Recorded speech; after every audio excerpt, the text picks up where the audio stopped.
What is a lesson plan? Created by Iqbal Hussain. Lesson plan. A lesson plan is a teacher's daily guide for what students need to learn, how it will be taught, and how learning will be measured. Lesson plans help teachers be more effective in the classroom by providing a detailed outline to follow each class period. The parts of a lesson plan. Not every lesson plan looks alike, but all lesson plans share certain basic parts. Title. The title of your lesson plan should be concise, clear, and descriptive. It should invite teachers to take a closer look at the plan. Remember that teachers may see only the title and a short abstract of your plan in a page of search results. Introduction. Use the introduction to tell us a little about your lesson plan. Briefly describe the instructional techniques, what students are to learn, and any activities or assessments that you think are particularly noteworthy. Learning outcomes. Learning outcomes are what students are expected to learn after completing the lesson plan. Curriculum alignment. List specific goals and objectives that this plan addresses. The lesson plan must address at least one objective of a current curriculum, and it is a rare plan that addresses more than 3 objectives at once. Remember that all objectives you list here must be addressed in the learning outcomes, activities, and assessment. Classroom time required. Classroom time required is, obviously, the amount of time a teacher will need to schedule for this lesson plan. You might specify minutes, hours, class periods, or even weeks. If the plan is intended to last for several days, explain the time requirements as specifically as possible. For example, 2 hours over a week, or 3 consecutive class periods. Materials needed. Materials needed include resources used by both teacher and student, including books, handouts, paper and pencils, art supplies, and so on. If a specific book is needed or recommended, provide a full citation, author, title, publisher, so that teachers can easily locate it. If you use handouts or specific materials for presentation, please make them available as separate files. If the lesson plan requires that the classroom be arranged in a particular way, mention that here. Technology resources. The technology needed section includes technology resources used by both teacher and students. It includes computers and related resources, internet connections, printers, and specific software such as a word processing application or PowerPoint, scanners and digital cameras, projectors, VCR or DVD player, and so on. Be as specific as possible when listing software and hardware requirements. Specify how many of each resource is needed, 1 computer per student? Per group of students? Provide alternatives if possible. For example, if you teach this plan with 1 computer per student, try to offer a way to teach the plan with students in groups, in activities or supplemental information, and note here that the plan can be so adapted. Pre-activities. The pre-activities are what teachers and students need to do before beginning the lesson. They may be as simple as prerequisites, concepts or topics that should already have been covered. They may include activities that will help stimulate students' background knowledge of the topic, refresh their memory of previous lessons related to this one, or teach critical vocabulary. Or, they may list things the teacher needs to do to prepare to teach this lesson. Activities. Activities explain step by step what the teacher and students will do during the lesson. They should be as specific as possible. Consider the following: if the teacher is to explain something, note key points he should cover. Similarly, if there is to be a discussion, note the goals for the discussion, what conclusions might or should students reach. If a teacher doesn't have certain materials or is pressed for time, are there steps that can be left out? Assessment. The assessment explains how the teacher will determine whether or to what extent students met the learning outcomes listed at the beginning of the lesson plan. It should explain the means of assessment as well as the standards by which students are to be assessed. If you use a specific test or quiz, please attach it as a separate file.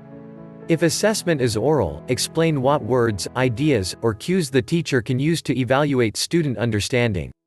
Modifications. Modifications are ways a teacher could adapt this plan to teach special audiences, such as students with learning disabilities, gifted and talented children, or English language learners. It is not necessary to suggest modifications to your plan, but it is helpful to teachers with diverse classrooms. If you provide modifications, explain what audience the modifications are intended for. List specific activities for this audience, and provide or link to any special resources needed. If possible or necessary, explain how the teacher can adapt classroom management strategies to use this plan with multiple audiences at the same time. Provide alternative assessments in the field below. Alternative assessments. Alternative assessments are means of assessment for special audiences, such as students with learning disabilities or English language learners. If you provided modifications above, provide an alternative assessment for each modification or special audience. Supplemental information. Supplemental information is anything that teachers should or might consider when teaching this lesson. If there are resources that may be used but that are not required for the lesson, note those as well. Supplemental information and resources might include additional resources or websites that could be used for in-class presentations or student research if time permits. Ideas for extensions or extra credit. Background reading for teachers on the content of the lesson. Further discussion of instructional strategies or classroom management issues related to this lesson, or links to that information on the web. Critical vocabulary. It includes words and terms that students need to know in order to meet the learning outcomes for this lesson plan. If modifications are provided for particular audiences, such as English language learners, a special vocabulary list may be provided here. For each term, please provide a definition or the URL of a website where teachers can obtain definitions.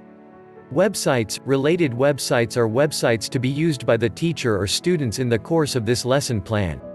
They may be required or optional. Related websites may provide background information for the teacher about the content of the lesson.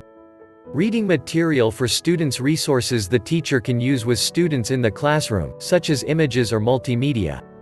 Reference material for the teacher about instructional strategies or classroom management issues referred to in the plan. Resources for students to use independently. For each website, please provide a title, URL, and brief explanation of how it relates to this lesson plan. Important. An external website should not be required for a teacher to use your plan unless it is a highly stable, institutionally maintained resource. Comments. Comments may include anything you think teachers should know or consider that doesn't fit into the other parts of the lesson plan. They may include an explanation of how you developed the plan, or why you wrote it in a particular way, possible extensions or ways to shorten the plan. Reflections on the experience of teaching this lesson. Students' comments or reactions. Author info. Under author info, tell us about yourself. Include the following: where you teach, school, system, city, what you teach, grade levels, subjects. How long you have been teaching, special certifications, degrees, experience, or other qualifications that lend credibility to your lesson plan. A note on attachments. You may have supplemental materials that you want to include with your lesson plan, such as worksheets, tests, handouts, spreadsheets, even images. Don't hesitate to submit these with your lesson plan. Just be sure to send them in formats that can be easily opened and don't require any unusual software. When you write a lesson plan for your own classroom, you're primarily reminding yourself of things you've already done or figured out. It can be simply a set of notes, an outline of the lesson, without much explanation. But what's clear to you may not be clear to someone else. When you write a lesson plan for publication, you're not just documenting what you do, you're teaching someone else to do it. That requires a kind of writing different from what you may be used to. Instructional writing. Instructional writing is just like teaching, but in a vacuum. When you teach, your students are right in front of you.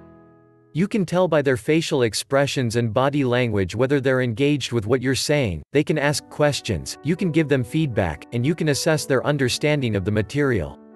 Your reader's perspective. In short, when you write a lesson plan for publication, you have to write from your reader's perspective, not your own. Most teachers writing lesson plans for publication make the same mistake. They write from their own perspective rather than that of their readers. But what about teachers fresh out of college, or lateral entry teachers? Beginning teachers are the people most in need of your lesson plans, and they don't share your knowledge and experience. And even many experienced teachers won't share the same experiences you've had. Their perspectives will be different. Thank you.